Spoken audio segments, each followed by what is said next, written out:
I'd like to welcome those joining us on both Zoom and Facebook Live.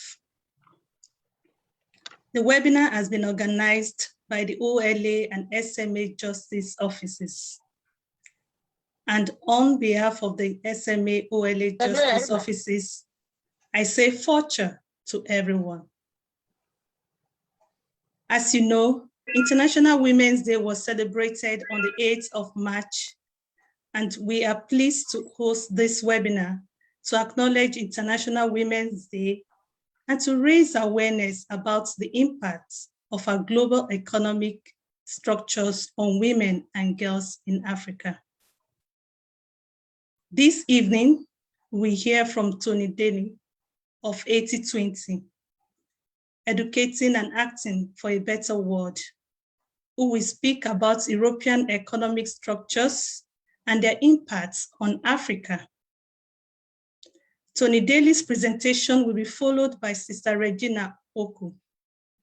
Sister Regina is a sister of the Missionary Sisters of Our Lady of Apostles, OLA. She is presently working with an NGO called Mikono Yetu organization in Tanzania. She will be in conversation with Toni Pyke, the Justice and Ecology Coordinator for AMRI. AMRI is the Association of Leaders of Missionaries and Religious in Ireland. They will discuss economic and livelihood issues facing girls and women in African countries. Welcome, Toni Daly, Sister Regina, and Toni Pyke. And thank you for joining us this evening to share your wide expertise. For our housekeeping, please take notes of the following. This online webinar will be recorded. Please ensure your microphone is on mute at all times. For quality, kindly switch off your video and keep off during the presentation so that our speakers can remain visible on the screen. For best experience and quality, hide the non-video participants. The option should be visible at the top of your screen. You also have the option of switching to speaker and gallery view. It is advisable to use speaker view so that the speaker will take up the center of the screen. If you have any problem or challenge, please use the chat box to make us aware. The chat icon can be found at the bottom of your screen. Lastly, please note that this option may not be in exactly the same place as shown on the slides. It will vary depending on the device you are using. However, all the options will be available. Thank you. We invite you to submit questions for the Q&A. For those on the Zoom call, you can do so via the chat box. For those joining on Facebook Live, please type your questions into the comment section under the video feed.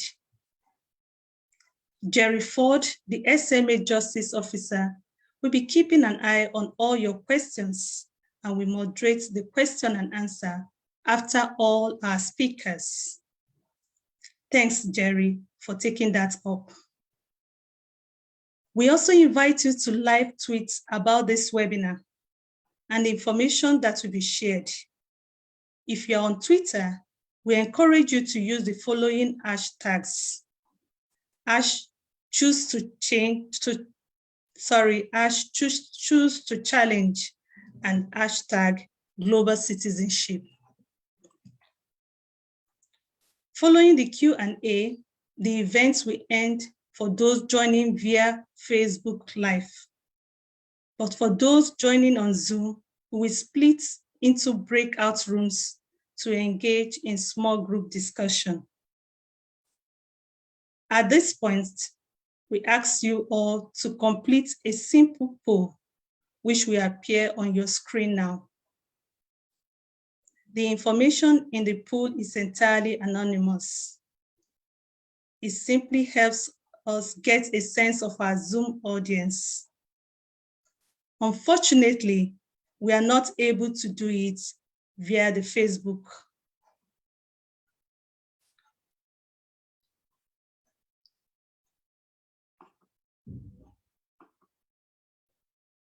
When you have completed the pool, please click Submit.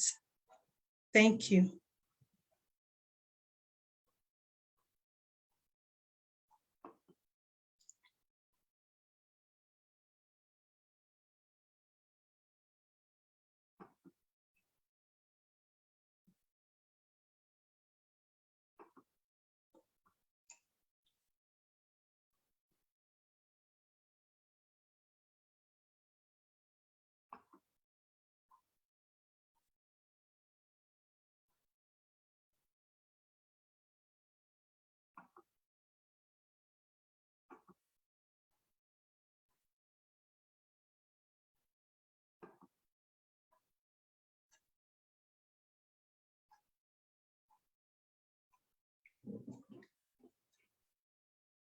I'll give another 1 minute for us to finish it up.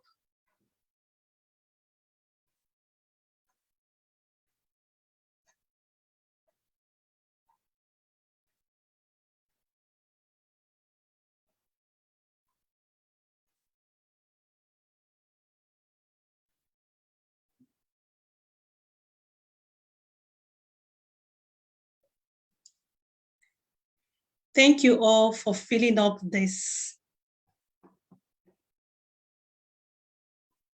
To set the scene, let us first be reminded of the human rights and sustainable development goals essential to the well-being of women and girls.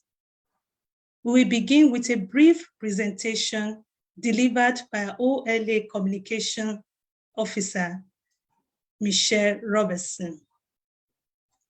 Once again, please keep your videos turned off and microphone on mute.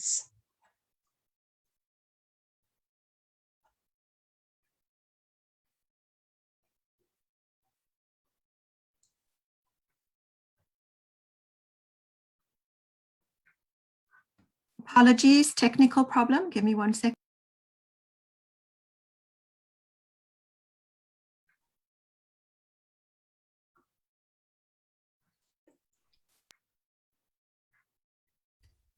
The Universal Declaration of Human Rights contains 30 articles listing basic human rights. Here we mention some of them. The first article affirms that we are all born free and equal. The second, the right to freedom from discrimination. Other articles speak of the right to equality before the law, freedom of opinion and expression, the right to work, the right to an adequate standard of living, and the right to education. States around the world are expected to ensure that all 30 articles are respected. Even though they should be enjoyed by every person, these rights are often denied, especially to women. Other rights recognized by the United Nations have been published in various documents. For example, the Convention on Civil and Political Rights. There are also conventions on genocide, the status of refugees, on the elimination of racial discrimination, and others. The Convention on the Elimination of All Forms of Discrimination Against Women, often called Cedaw, was adopted in 1979. The Cedaw Convention says, states must ensure women's enjoyment of political, economic, social, cultural, civil, or any other rights on an equal basis with men. The articles of this convention also cover equality before the law in healthcare, employment, education, in public life, and in the family or marriage. The reality of these rights varies greatly around the world. A main function of the United Nations is ongoing implementation and protection of rights. Set in 2015, the Sustainable Development Goals, known as Agenda 2030, is a framework of goals and targets to achieve effective human rights by 2030. There are 17 goals, including 169 specific targets. These include ending poverty and hunger, improving health and education, making cities more sustainable, combating climate change, and protecting oceans and forests. These goals and targets will benefit everybody, male and female, and make our world a better place for all. However, some of the SDGs will be of particular benefit in promoting the rights of women and gender parity. For example, the first goal, no poverty, includes a target of equal access of men and women to economic resources. Goal 3, good health and well-being, has specific targets for reducing maternal mortality and sexual and reproductive health care. Goal 5 is specifically about gender equality. Its targets include eliminating discrimination and violence against women, valuing unpaid care and domestic work, the full participation of women, and equal access of women to economic resources. This goal promotes the right to participate in political, public, and social life, protection for mothers and children, and many more. Goal 6, clean water and sanitation, includes the right of equal access to water and sanitation for rural women, giving effect to Article 14 of Cedaw. Goal 8, decent work and economic growth, equal employment rights for women, giving effect to Article 11 of Cedaw. Goal 9, industry innovation and infrastructure, includes rights of women to access financial credit and rural infrastructure, giving effect to Articles 13 and 14 of Cedaw. Goals 13 to 15, climate action, life below water, and life on land, includes rights of women to a healthy and sustainable environment. Finally, Goal 16, peace, justice, and strong institutions, the rights of women to due process, adequate housing, and access to information. This list is by no means exhaustive. The other goals not highlighted here will also benefit women. There are 9 years left to 2030. A lot remains to be achieved, and the more that is achieved will mean greater recognition of the rights of women.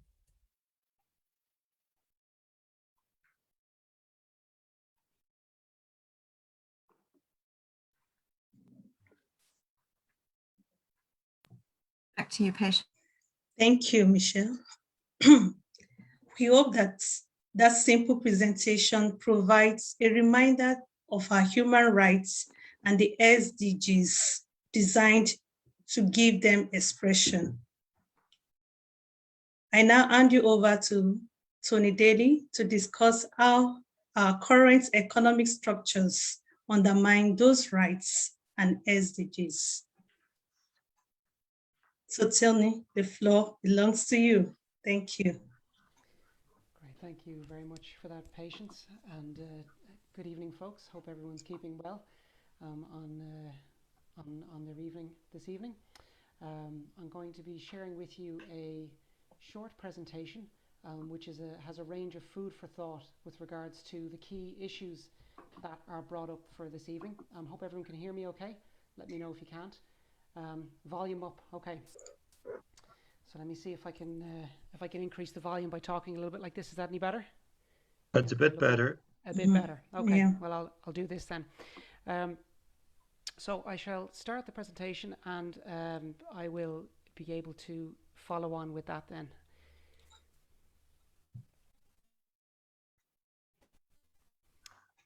Okay.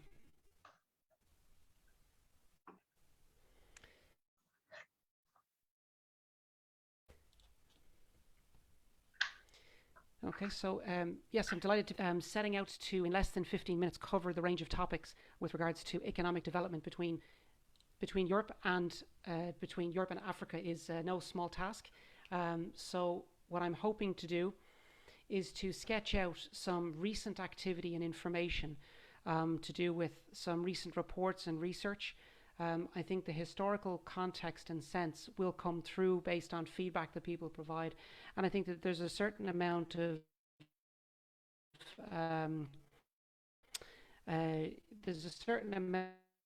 of prior knowledge with regards to certain terms or certain ideas that I think pitch it too academically, and I'm not going to pitch it too far from people's everyday sense of economic justice or economic injustice with regards to how European economic affairs and African economic affairs interact with each other. So just to introduce myself, I work in development education as an education person interested in human rights education issues, and in particular in recent years we've done a lot of work on economics and human rights, and this the session I'm going to do comes out of that work. So that's just to kind of give you a background. As you can see from from the first cartoon there on the page, the tone and argument around some of our work, when you believe in things like human rights, when you understand the detailing like Cedaw as it was already listed and some of the information around it, you can't help but be quite stirred to action and stirred to emotion as well in the context of how things fall and how things are every day. So I'm just going to check the notes there, make sure I'm not. Volume is very low. I'll tell you what, I'll pull this out. Let's see if this is any better. Okay, I'll see if that's any better in terms of volume. That might be. Hopefully it is. Yeah, good. Yeah, good, better? Toni. Thank you. Yeah. Great. Okay, yeah. much better. Yeah. So in terms of the cartoon that you see on the opening slide, that's there about questioning how impenetrable people's vested interests are. So the job of hiding wealth is part of understanding the way things are today in the world in terms of economic affairs between not just the European Union and Africa, but highly industrialized countries as well.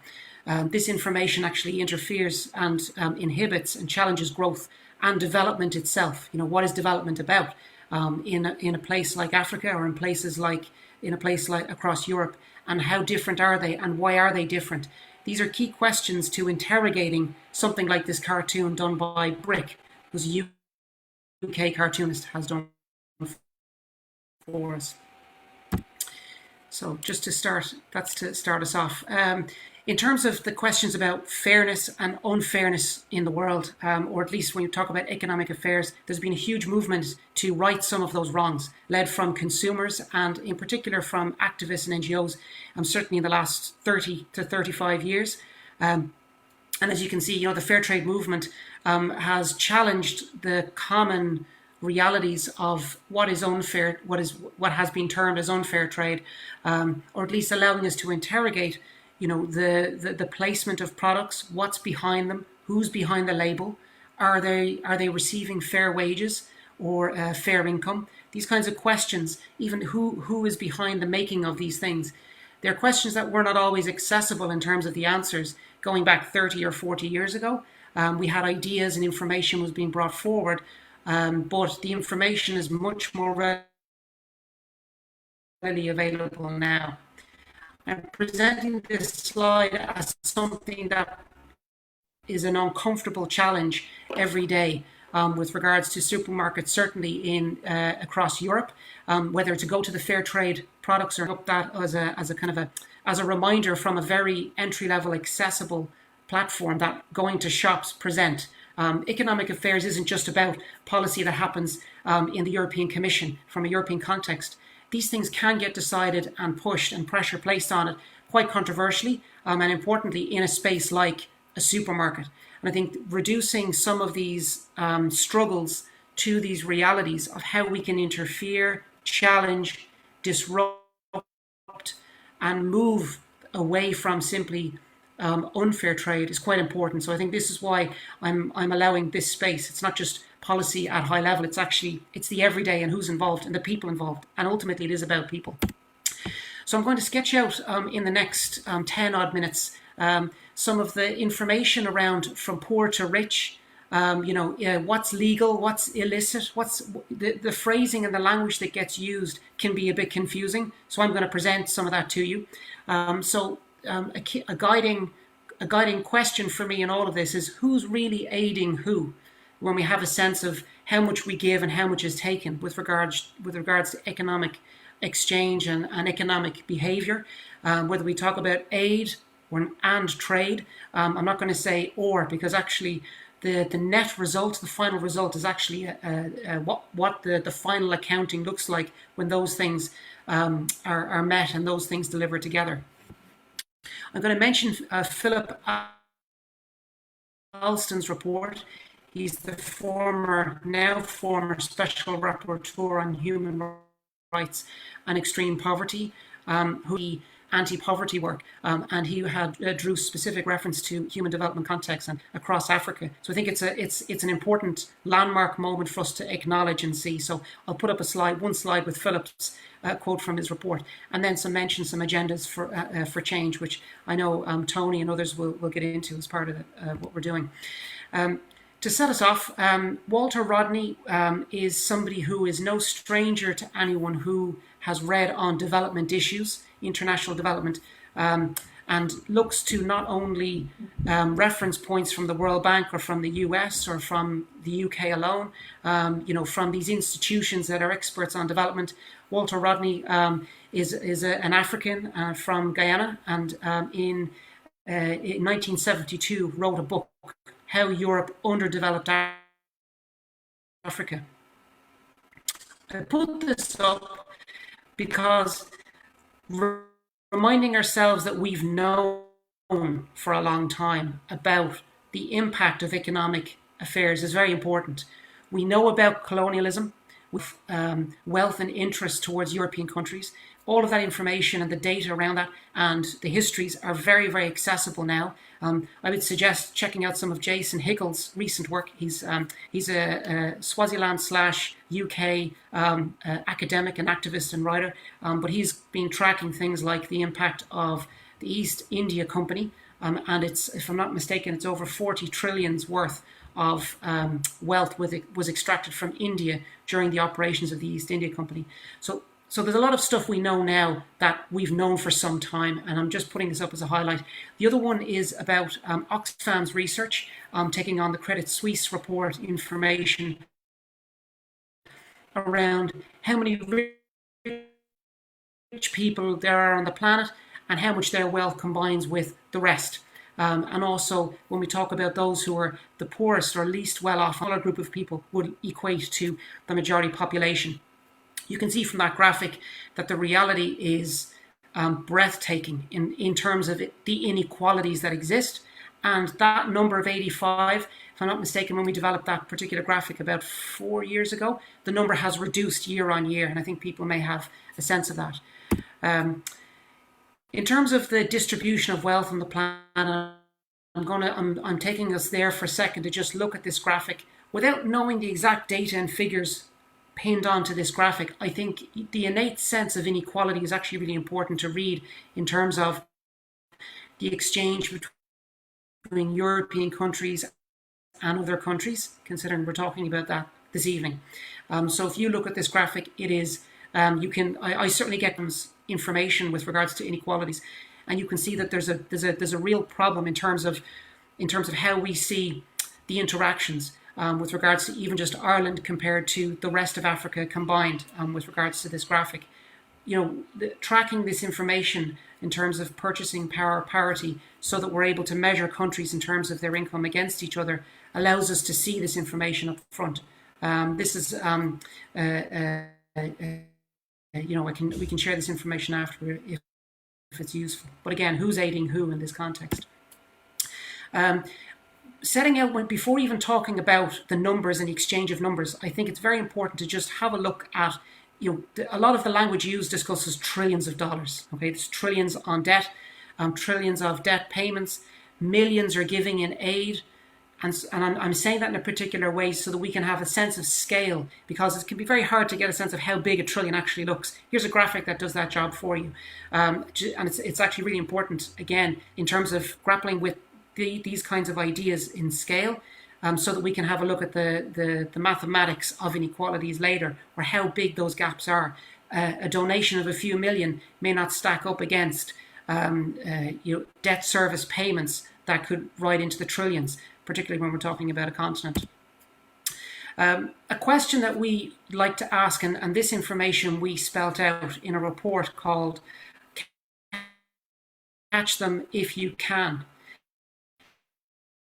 And this is all about financial transfers on the planet, and how, what are the net transfers in and out developing economies. And you can see from this particular graphic about the flow of financial transfers from countries across the European Union and the US and OECD countries to the continent of Africa and others, with regards to developing countries.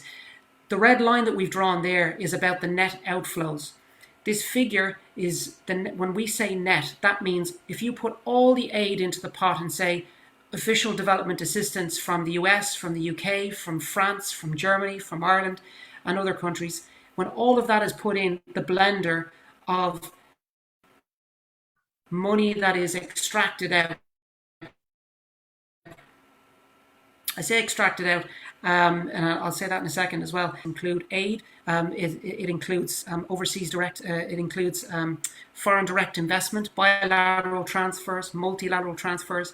It includes a range of legal means or visible means that money is exchanged. When you take all of that into account, the net result is that there's an extraction of a net figure that is a minus figure. You'll see in the little red table there the amounts of those numbers. So when we say ODA and official development assistance is a certain amount year on year, the net figure is that it's actually a minus figure in terms of what is extracted out. When we were putting this calculation together, you can see from in the terms of the Sustainable Development Goals from 2015 on, we were estimating that that there may be something in the region of 1.1 trillion of financial transfers extracted out of developing economies by the time the SDGs are done, if we carry along on the same trajectory that the data available now to us presents.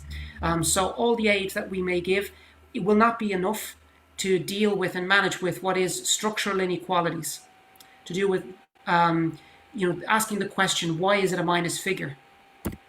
The information about why it's a minus figure is a bit more accessible when we look at a graphic like this from Honest Accounts. What I can say to you very quickly is that you can see the amount of inflows that go in and the amount of outflows. You can read various things that are going on in terms of what some of that detailing looks like in terms of transfers into and out of. I should say that this particular graphic is based on transfers in and out of Africa in particular. So I know that that's part of what we're looking at this evening. And we talk about brain drain, remittances are included, illicit financial outflows. And the illicit nature is something that is increasingly damaging work that has been positively contributed towards tackling on human development. So human development programs and development programs over many years in collaboration with governments, and I say that as a plural, that that work is undermined over a long period of time.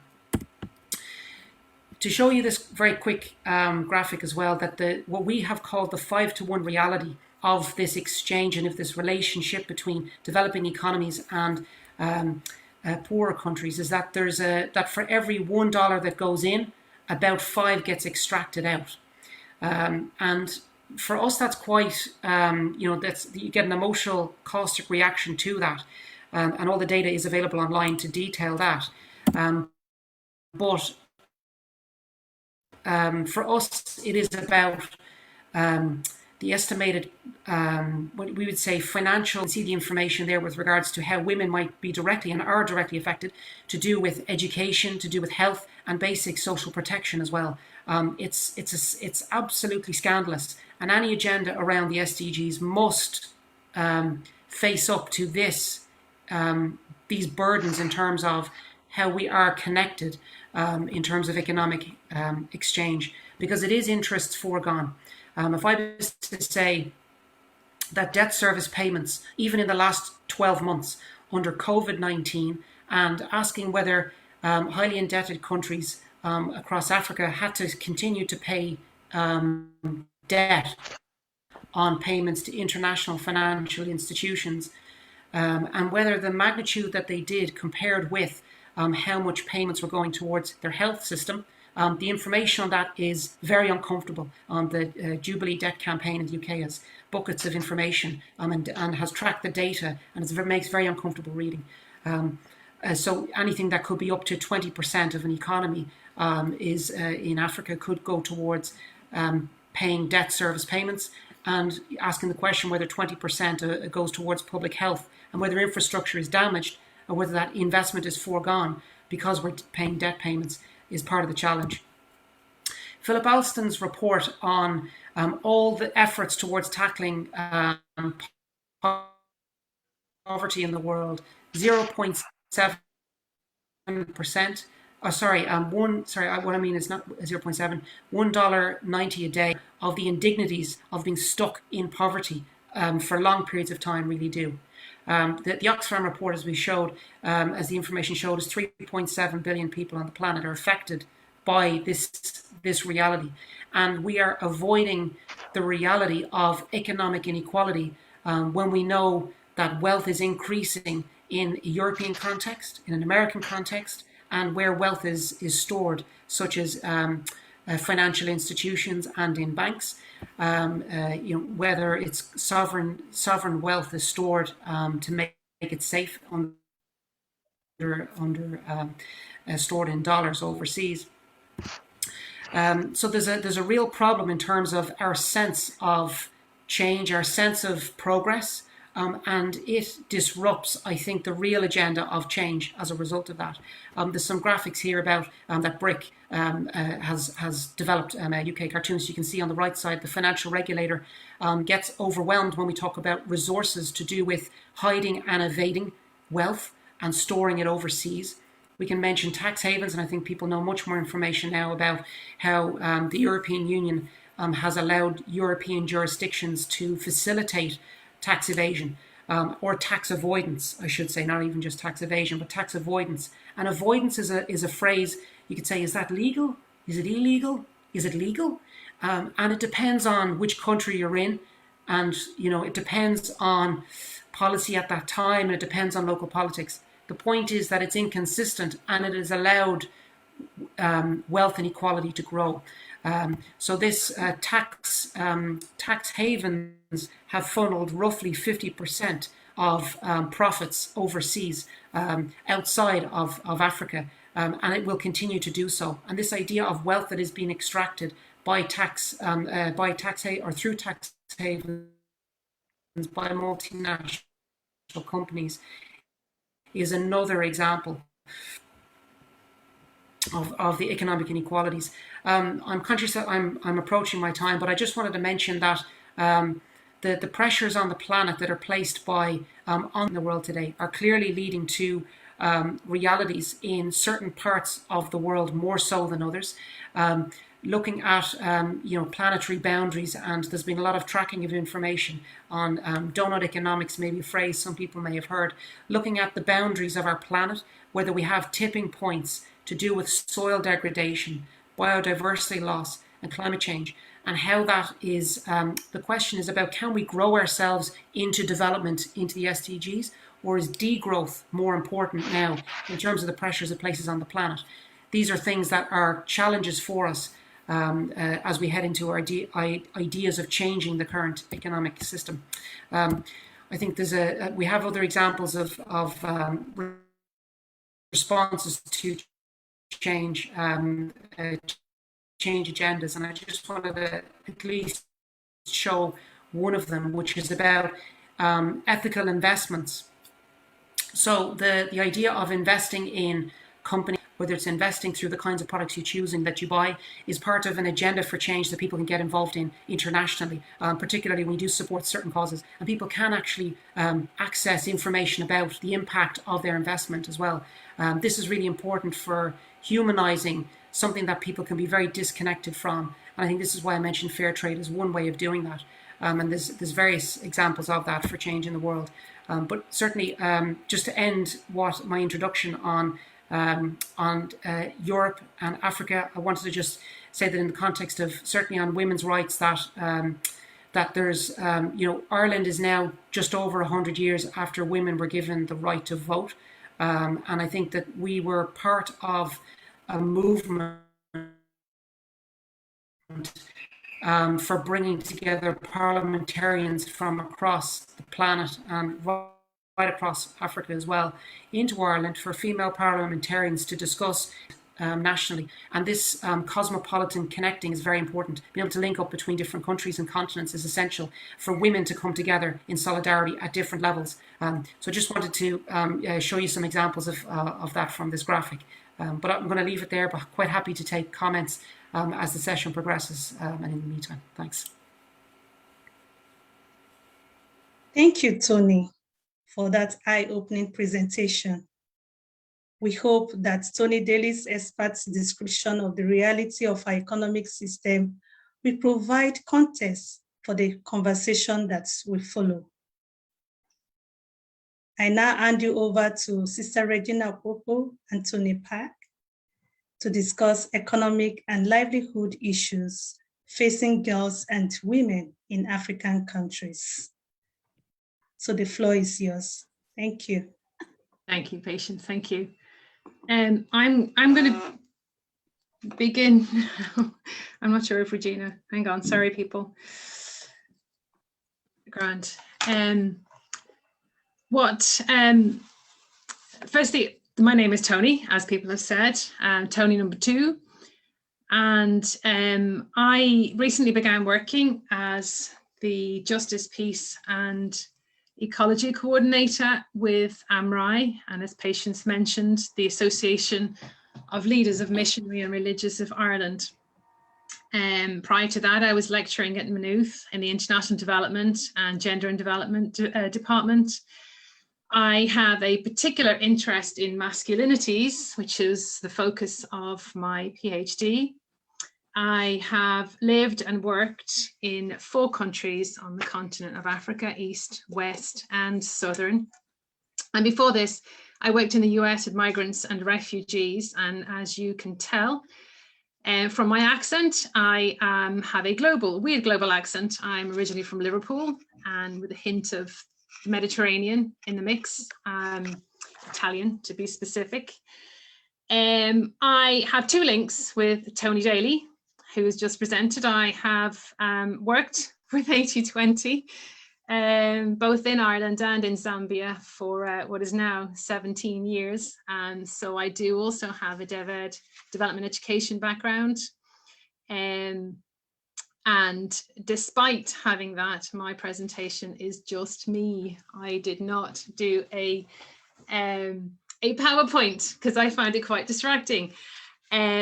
So the other link then is to look specifically at what Toni has just said and what all of that has to do with me and you and us. So the way that I live, what I consume, what I buy, has a direct impact on the rest of the world. So let's take this morning. Let's take half of my day. So the alarm on my phone wakes me at 6:45. The alarm on my Fitbit reminds me it's 6:55. My carbon footprint for my personal hygiene, I was told yesterday by my 16-year-old son, is unsustainable. The tap in my bath releases 14 litres per minute. Apparently that's supposed to be 8.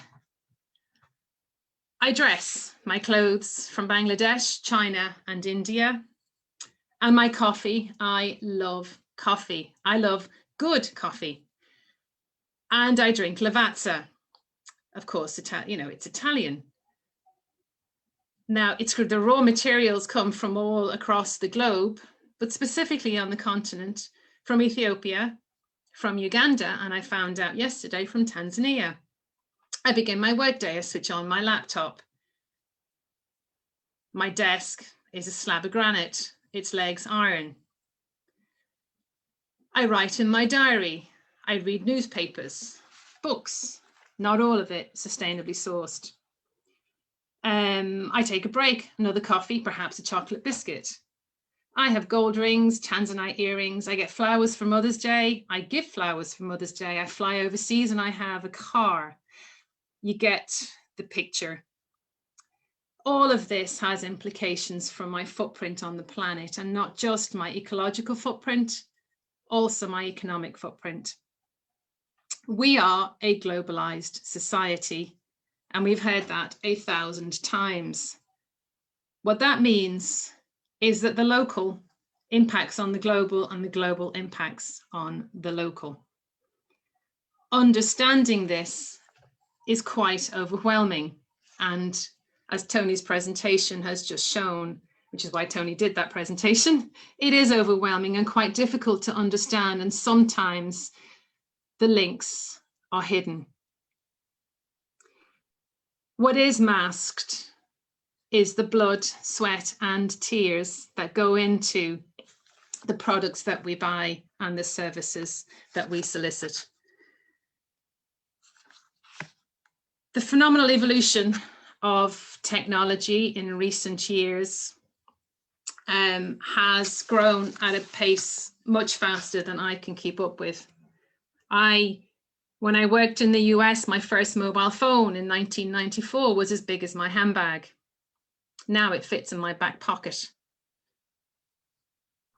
And now I can not only talk to you, but I can also see you anywhere in the world. I'm sat here in Dublin. There are people all over the place. There's Regina there in Tanzania.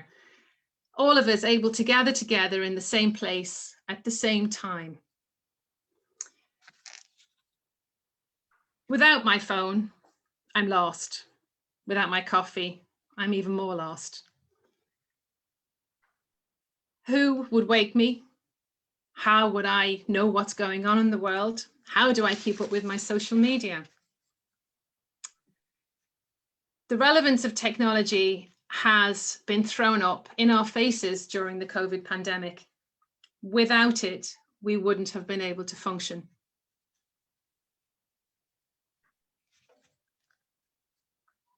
But that's all about me. I still have a phone. It's not a fair phone. I still drink coffee. And I've no idea whether Lavazza is sustainably sourced or fair trade.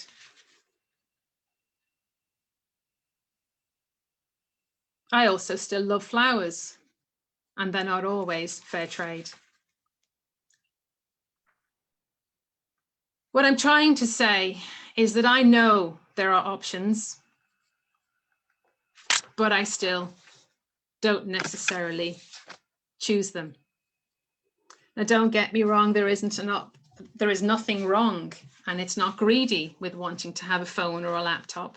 In fact, we need it. Sometimes a phone is necessary. Sometimes a phone across the globe has saved lives. But at the same time, the same device can cost lives and certainly livelihoods. If we were to think about the process involved from getting that phone into our pocket, and to think about the impact that this has on the lives of people on the continent of Africa, and in particular, the women and the girls who are intimately involved in this process. So let's look at mining. I'm going to pick on my phone.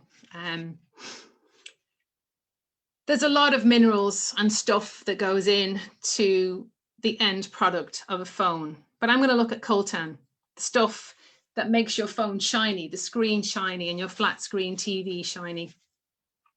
It's one of many minerals between 20 and 30 that go into making a mobile phone or smartphone. Now, what I didn't know is that coltan can be extracted across the world, in Australia, Russia, Canada, China, Brazil, and of course in different parts of Africa, most notably the DRC and Congo. But interestingly, the Congo and the DRC are not the biggest producer, are not the biggest supply of, reserves of coltan. Most of those are situated in Australia and South America and in China, rather than the rest of Africa. The key difference in extracting cobalt from sub-Saharan Africa is it's cheaper. There are less protections for the populations that mine the resources, and it's very difficult to monitor the exploitative behavior of some of the corporations that extract the minerals. It's also difficult to control the militia who guard particular areas around the mines. Much of the mining that the women are involved in is artisanal, small scale, hand extracted, dangerous. If any of you might have seen the Hollywood movie Blood Diamond, I can't remember what year now that was, you do get the picture of the supply and the demand of diamond extraction and the intense suffering that goes into this. Currently, I have to find it now, the global jewelry business amounts to $72 billion annually. Most of the miners earn less than $1 a day, if they earn at all. But what the movie doesn't show you is the reality of the hardships of those in the communities in and around the mining areas, and in particular the impact on women and girls. So if we look at the mines and the mining areas, there's a parallel economy that exists alongside the extractive dimensions of the mines. There's, like, in one sense, it opens up opportunities for livelihoods, the restaurants, bars, schools, shops, but also it opens up opportunities for exploitation. The women and girls do work in extracting minerals and diamonds, but in much smaller numbers than men, and is mostly artisanal. The work is very fiercely protected, and those who find get paid. Those who don't. And women are generally not welcome. Artisanal miners use their bare hands and need small tools to sift through the shallow mud, sand, and whatever else. Women generally can't afford the tools that they need to do their job safely, and they have few recourses if things go wrong. In South Africa, the experiences have been when men have returned home after working in the mine with lung infections and various different ailments. It's the women that are required to look after them. The women don't have this support structure. In addition to all of this, the women also have to look after their children. They might, if they're going digging, leave the children at home, or perhaps they might bring the children with them. They have to care not only for their children and their husbands, but also the extended family. They are the ones that undertake all of the domestic duties, rearing and supporting communities. They are the food providers. They are the ones that have to seek access to credit. They are on the front line when there's a problem in having to repay that credit. They are exploited by the tavern owners, trafficked for sexual exploitation. The list goes on and on. And not only that, but if the women don't go to work in the mines, if the man goes to work in the mine and the woman is left at home, she then becomes the head of the household, but only in what she has to do, not in the status. There are no benefits for the woman as the head of the household as there would be associated with the men. She has no elevated status. She cannot own land, and if her husband dies in the mine and doesn't return, the land that perhaps she may have had is grabbed by his family. And with no man to protect her, she is at risk, as are her children. And as we know very well, women are the greatest producers of food across Africa. Some say 70%, some say 80%, whichever way it is, women produced most of the food. The impact of land displacement to clear the land for the mines has the greatest impact on them. The land cleared for the mine, communities displaced, schools gone. The impact is greatest on the traditional means of subsistence, on the small scale farming. Also impacted is the deterioration of soil, water, and of course the air.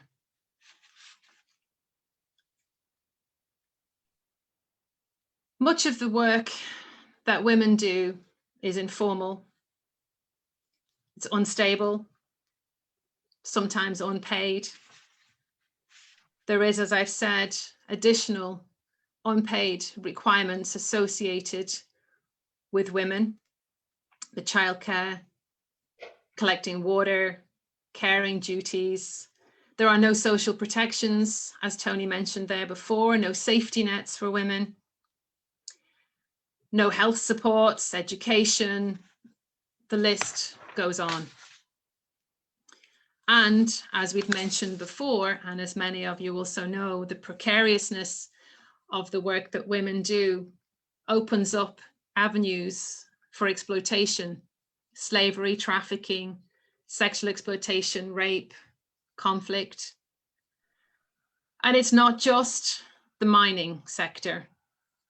It is also coffee, tea plantations, flowers, cocoa, sugar.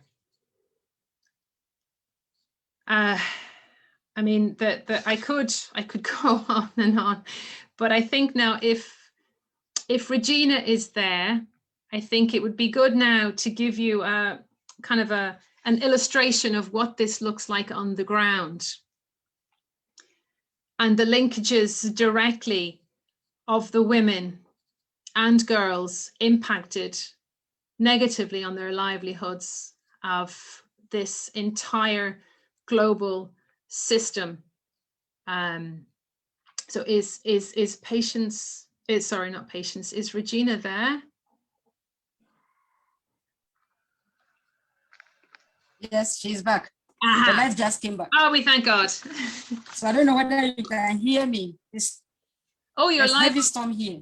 Very good. So our light went off for a while, but I just came back in time. Are you okay? Are you okay, Regina, to talk about some of the work that you're involved in and the impact on the women and girls there in your area? Yes, I am. Let me introduce myself first, and then I'll give a bit of a background of Africa, come specifically to Tanzania, and then to the work I do here.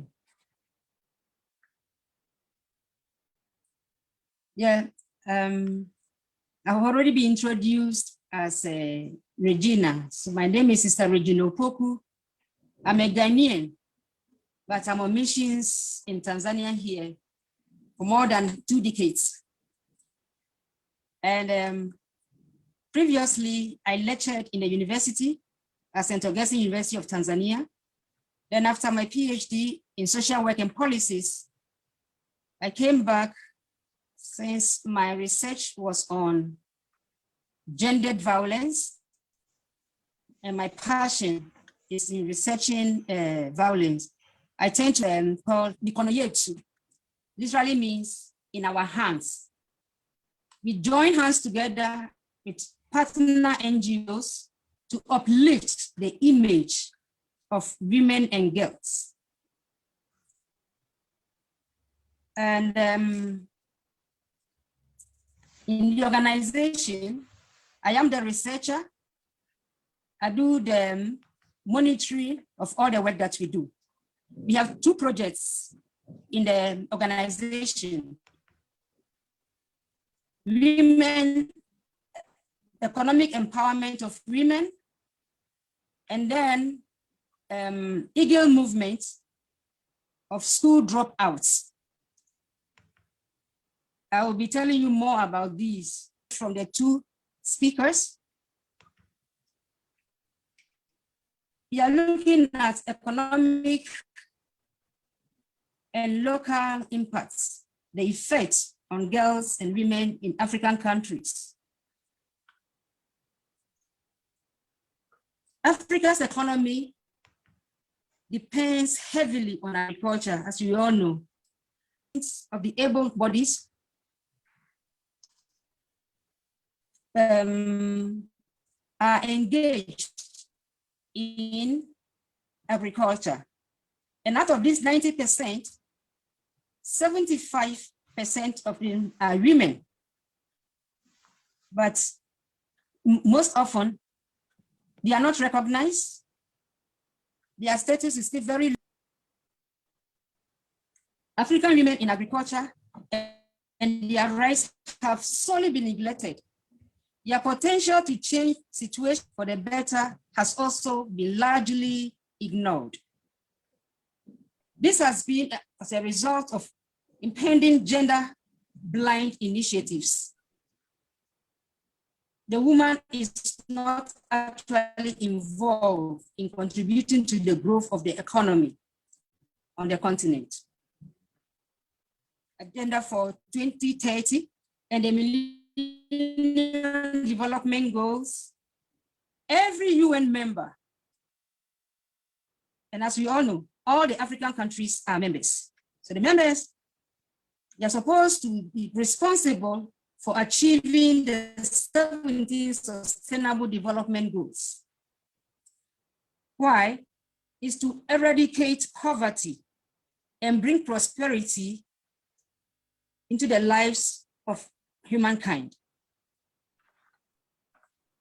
But then in order to achieve these goals, gender equality has to really be taken seriously. Without bringing gender equality and integrating women into economic activities, a great chunk of human capital will remain deprived, as a result of which the UN agenda for 2030 will not be achieved holistically. Therefore, adolescent girls and women economic empowerment in Africa is very crucial, and adequate attention should be given to this matter. Integration of women capital and the production of the circle and economic empowerment can be seen as a single holistic approach. If we really want to see results, then we should let a woman and give her a voice and make her be able to be involved in decision making on her own life. The government has set a goal of reaching industrial economy by the year 2025. It has put emphasis on human capital. Women are part of the human capital who require skills to equally participate in reaching industrial economy, to reduce inequalities so that growth of the economy is shared across the board without leaving anyone behind. That is gender inclusive. Studies and statistics have proven that, according to the World Bank in 2019, women in Tanzania are found at the bottom of the range of poverty, of illiteracy, of landlessness, is in quotes,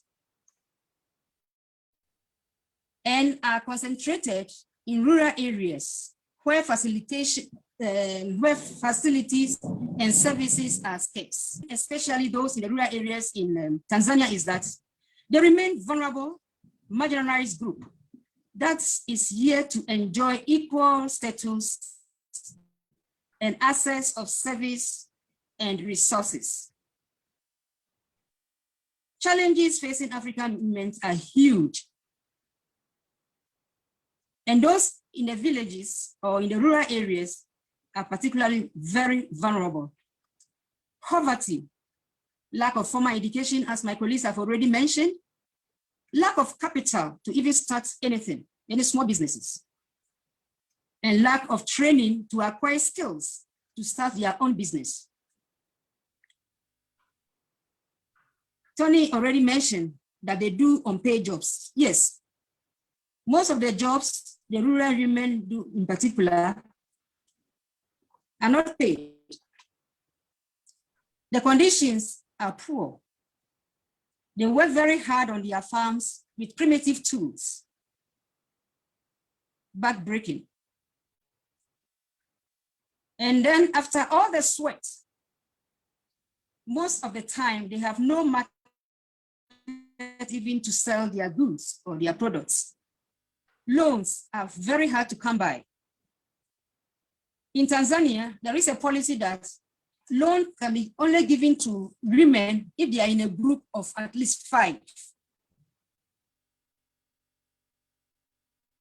And if you don't have any assets to guarantee this loan, it is not even given you, you are denied. Small business, and if they manage to sell,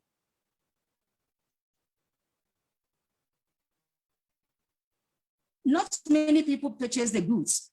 So instead of making profit, is to hand to mouth. You end up even using the capital that you initially you had.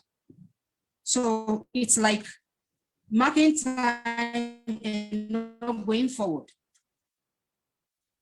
Rural, but the quality of their products is poor and does not sell most often. The resources are there. Why am I saying this? Because they produce, but then they don't know how to turn it around, to really manufacture it into something else. And then the quality, even if they have a bit of skills, the quality is so poor that they don't get much market. The environment is also poor, and at times the hygiene around even the production is questionable. Toni already mentioned extra burden is put on the rural woman. Why?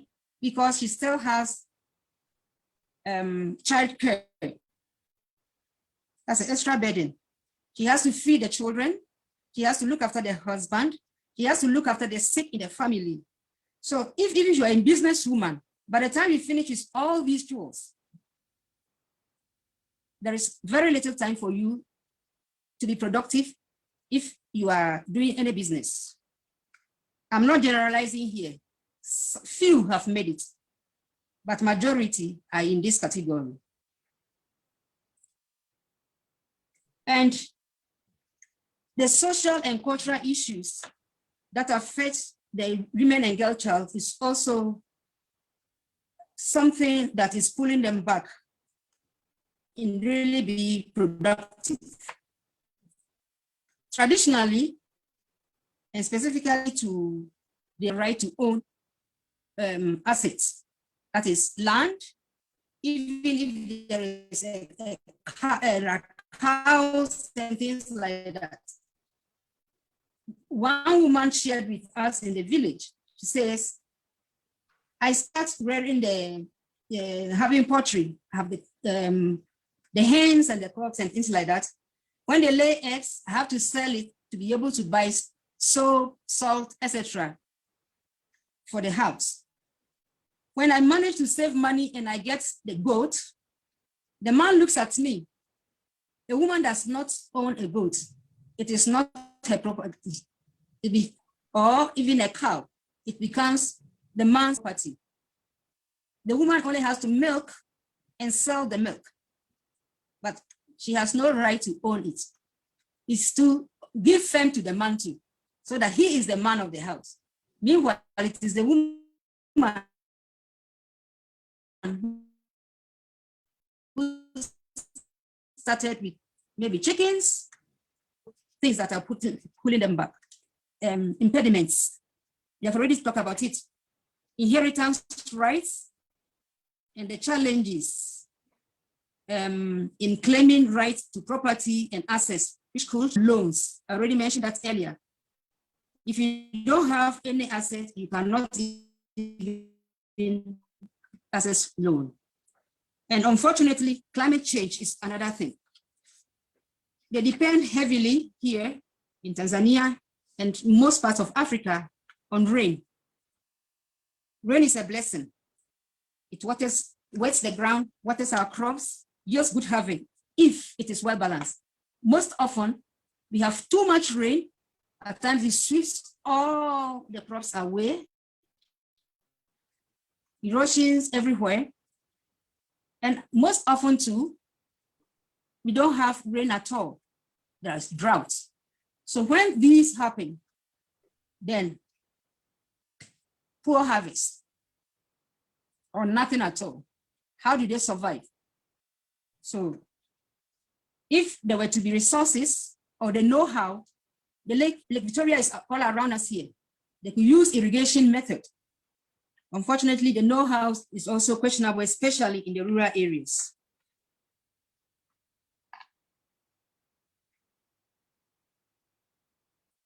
So, having given you a background of what is actually happened, it is also good to look at some good news also on the continent, or in Tanzania specifically. There is a literature, some people have done some research and come out that the challenges facing Tanzanian women in trade, the proportion of women-owned enterprises is reported to have increased. In 1990, there were only 35% of women-owned enterprises.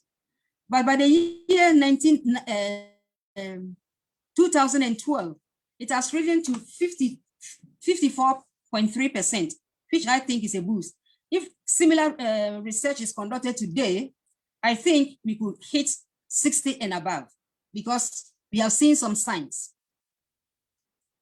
Now, most women entrepreneurs, they are aged between 25 and 40 and have low level of education. These women entrepreneurs are a potential motor for the economy in generating jobs and reducing poverty if they are helped. So in my organization, which is Mikono Yetu, I said initially, earlier on that we have two projects. We target the rural woman and to help her to grow her small business. So we look for funds, and currently we are lucky. There is an organization called Women First in America. They have been very helpful to give us funding to help boost the businesses of these rural women. What do we do with them? The products on their farms, when they harvest, but they reported severally that they don't have market. So when we got the funding, we took them to a place, to an organization which is based in the city, in town here in Mwanza. It is called Cedaw. That is Small Industrial Development Organization. It's like they have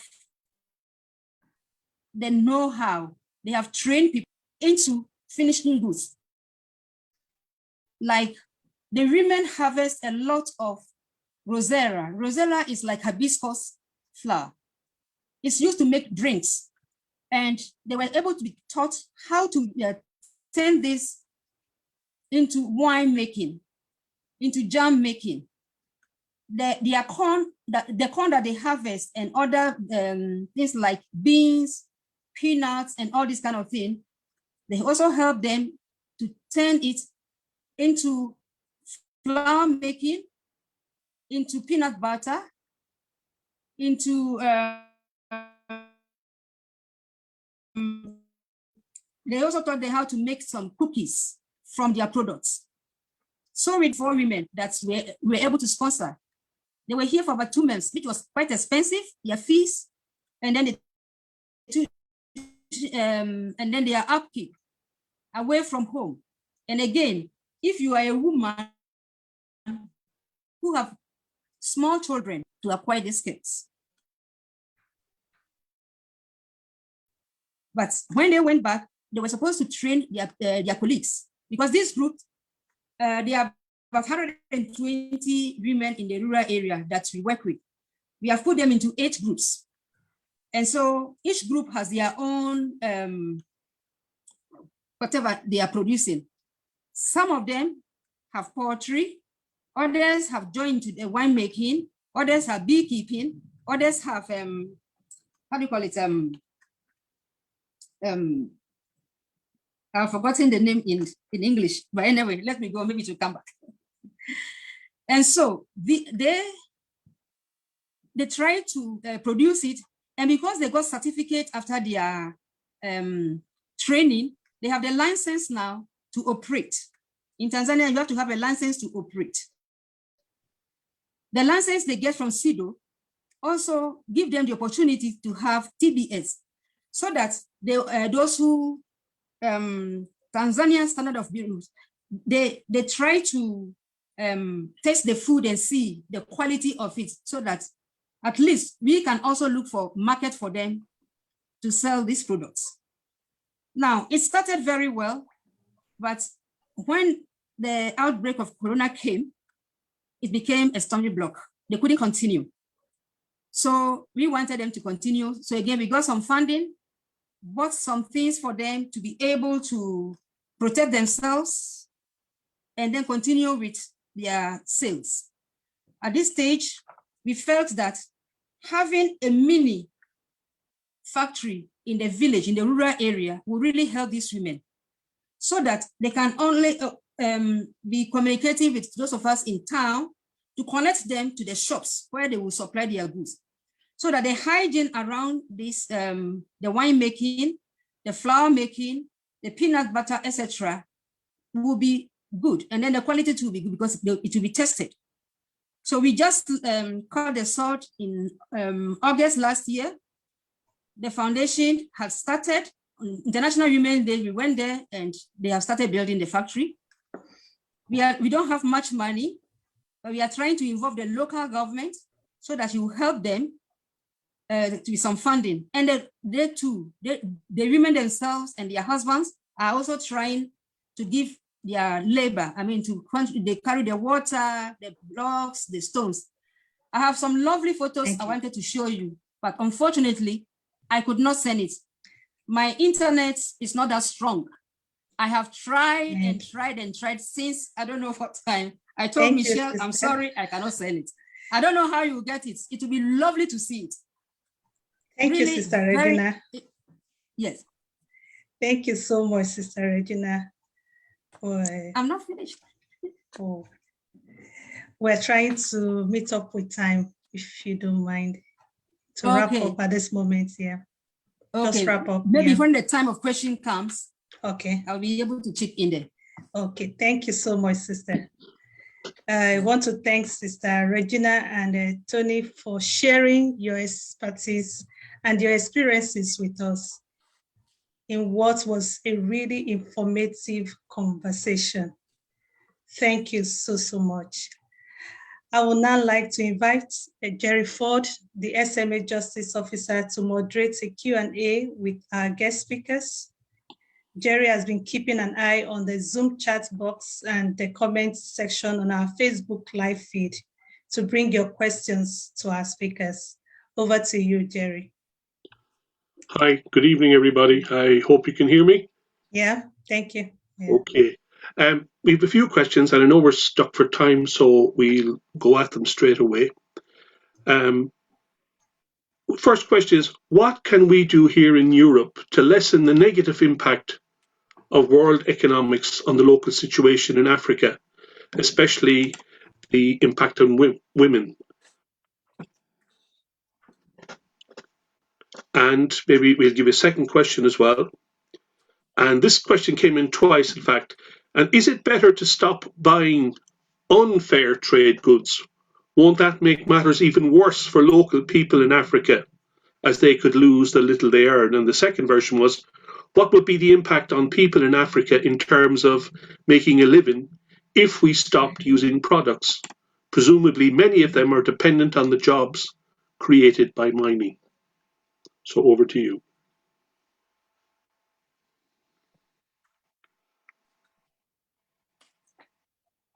Toni, do you want to comment? Maybe Tony D, if you could take that first question, and I'll maybe do look at the others. Do you mind, Tony? I don't mind at all. The problem is how much time have you got? I'll be very brief then with the response to the first question. Thanks for that. What can we do here in Europe to lessen the impact on women in Africa? There's a number of things. Having an awareness of the fact that there are women in Africa and we are connected to them directly is actually very important. So I think having a sense of self and the connection and exploring those connections is very, very important. It isn't just a bunch of numbers that I wanted to lead with and throw out when those things are very easily available. I think it's very important that the human dimension of who might we be connected to is something that we admit. In terms of just a very, very practical response, Fair Trade Fortnight was there recently. Easter is upon us. It's looming. The hunt for the bargain to do with Easter eggs is coming. I think you kind of know what I'm going to say next when I mention these points. 6% of cocoa that is traded on the planet is done on fair trade terms. Therefore, minimally over 90% is sold on unfair trade terms. Part of the challenge is knowing how we're connected. Over 60% of cocoa that's produced on the planet comes from West Africa, and 50% of those involved in that production are women. And do women get the same kind of rights and privileges and access to minimum or certain wages that men do? These are questions worth asking. The answers are very uncomfortable. However, I'm just giving that as an outline, as an illustration, really. I would also say that because I mentioned from the top level, the top line, I mentioned different ways that money is extracted and resources are extracted out of Africa and into Europe and into richer countries to do with the conduct of multinational companies and who you decide to support or whose money you give in that context. We have a number of those companies in Ireland, And do we know that people are paid fairly overseas where things are purchased or where the labour is conducted, as opposed to just where the finance or the profit is stored or harboured? These are questions that we can interrogate for companies that have roots here in Ireland. I know that we have an international group with us this evening. But the point is that where can we leverage the most power easily or question things readily? And I think certainly the fact that we have large multinational corporations that do have connections to different parts of different countries in Western Africa, Central Africa, Northern Africa, and so on, is very important, because I think economic violence isn't just a term that appears in academic journals. For anyone who's read Cedaw closely, and for anyone that is involved in human rights issues from gender perspectives in North Africa, economic violence is a very particular phrase that gets used again. Violence against women happens economically. And I think care work and Regina's points on that absolutely have to be reinforced. And I would follow what Oxfam has done last year in particular on the care economy and how much money is or even just the benefit or the value is not appreciated. In fact, it's exploitation is the only word you can use. And it's maintained and it's continued. And I think that's problematic. So how do we treat care work? Is it valued? I'll say that about social protections as well. What do we do about making sure that companies that have offices overseas or that have connections are connected to these ideas of social protection and support care work? I'll leave it at that because I could go on for a bit. Regina or Toni, over to you. I'm happy to talk about anything else on that.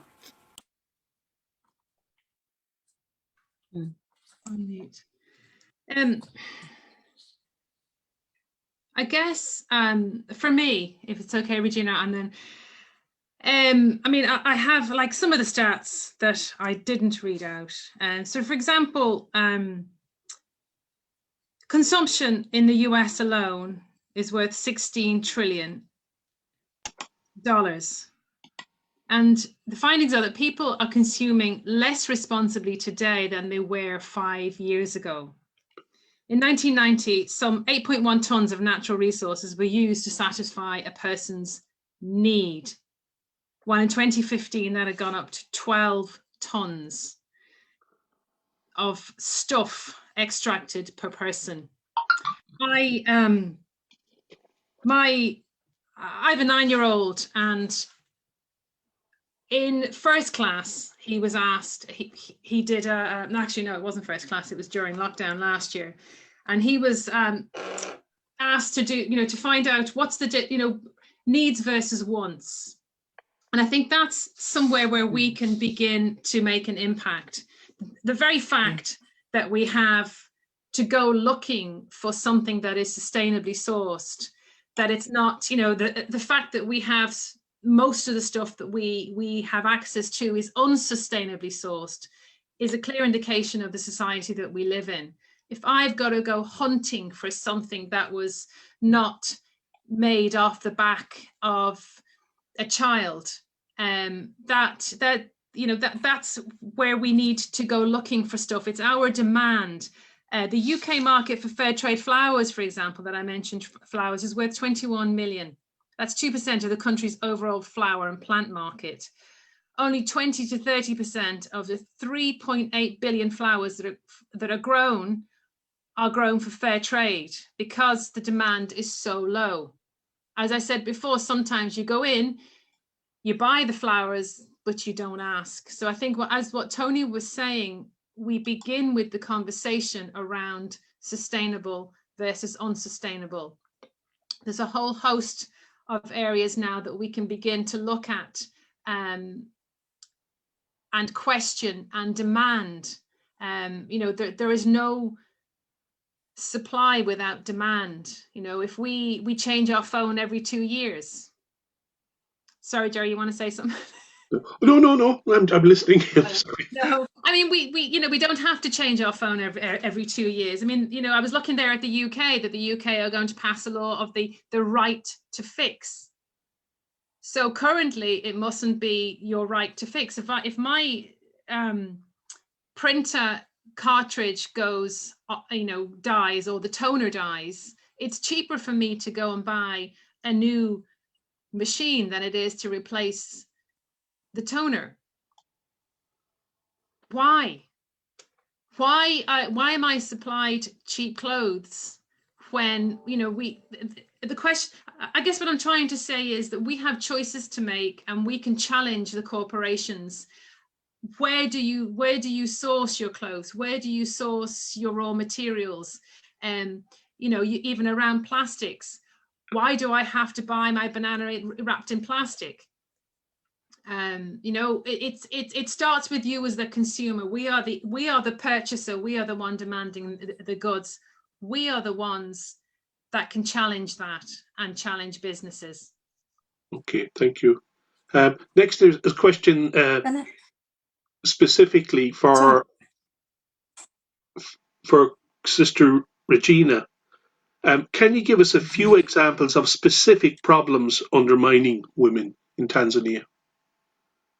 Well, the specific problems are that, let's say, there's socialization,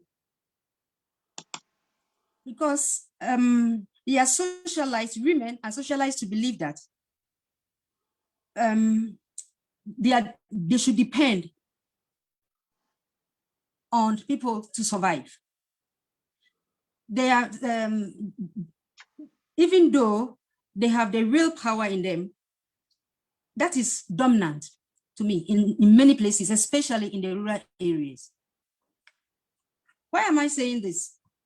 This is because if you are empowered, because to empower somebody, for example, this economic empowerment, if the woman has access, she has her own money and everything, it's easier for her to step out of violation situation because she can look after herself and her children. But when she's not, she's just there, dependent, she's working hard, but she's not seeing any result. She's tired all the time. So the economical, to empower somebody with skills and tools and build the person's self-confidence so she has power to take decision for herself, for her family, I think it will really break a lot of things. I don't know whether I have answered because I'm looking at the time because. Okay, carry on if you want to say more for a few minutes, for a minute or two anyway. A minute or two. I just want to go back to the needs and the wants that Toni raised earlier. Our needs and our wants are overriding a lot of things in Africa, and it's putting the woman into a very difficult position. If forests are cut because of mining, you spoil the soil. We talk about global warming. All this is affecting the environment. And she is the one who does a lot of using the bare hands to do all this hard work. So if you prioritize and cut down, and now the GMO seeds and things like that, that have also been sold into the system, you have a bumper harvest, you cannot replant the seed. Yeah. All that is making, and it's so expensive for them to buy every year. All these things are specifically putting the woman into categories that is making them, instead of pulling themselves out of poverty, they are going back into poverty. Okay. Anyway, as time goes on, we will address all this. Okay, ask more questions. Thank you very much, and thanks to Toni and Toni also. I'm sorry we've run out of time. There are other questions, but we just don't have time to answer them. What we will do is we will try and sort of reply to them afterwards. There's a few questions that came in just at the very end there that we just haven't even had time to look at all. So I'll hand back to Patience. Thank you, Jerry, Toni, Sister Regina, and Toni. And thank you to everybody who contributed to the questions. For those joining us on Facebook Live, we would like to thank you for joining us. And we hope that you have found this evening's event informative and that you are motivated to seek change both globally and locally. For those joining on Zoom, we are now going to split into small groups for discussion in a breakout rooms in order to consider how we can